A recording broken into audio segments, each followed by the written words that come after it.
tal amigos? Nuevamente bienvenidos a nuestro canal Relojeando con Felipe.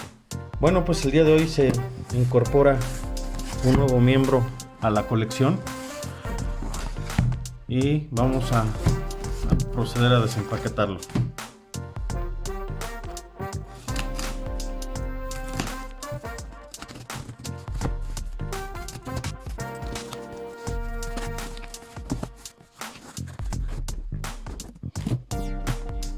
Es este Longines, amigos. Un Longines Hydro Conquest. Esta es la primera caja.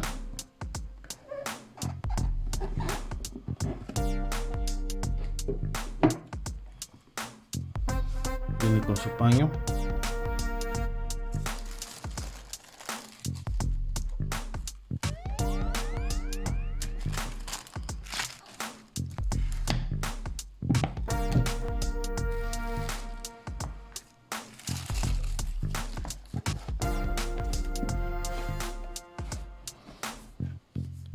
Un instructivo bastante grandecito.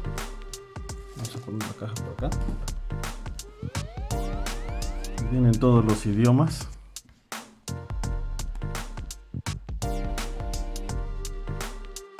Vienen las instrucciones de cada uno de los modelos de las líneas de Longines. Aquí su tarjeta de garantía.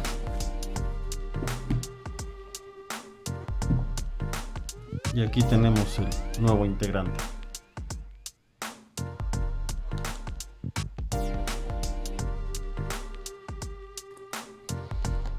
Y aquí está el reloj, amigos.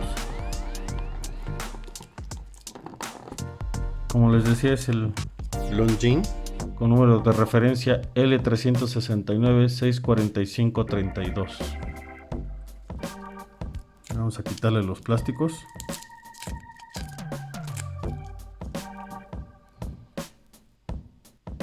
Cuenta con un bisel de 120 clics.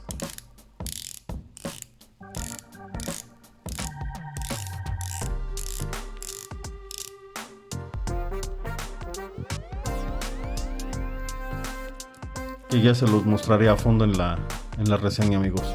Vamos a seguir quitándole los plásticos.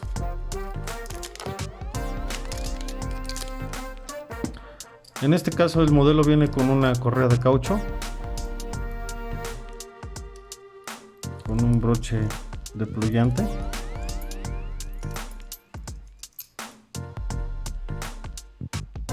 Como ven, amigos.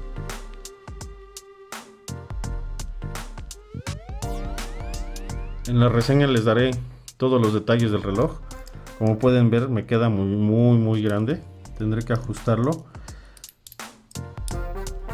El ajuste se los voy a hacer en otro video, para que vean cómo ajustar una correa de caucho. Por ahí algún suscriptor, más bien una suscriptora, me preguntó cómo poder hacer el ajuste de este tipo de correas. Y pues quiero aprovechar para hacerles un video detallado. Bueno, amigos, eso ha sido todo por el día de hoy. Recuerden suscribirse al canal, por favor, ya que solamente el 8% de las personas que ven nuestro contenido están suscritos. Cuídense mucho, manténganse sanos. Nos vemos la próxima. Saludos.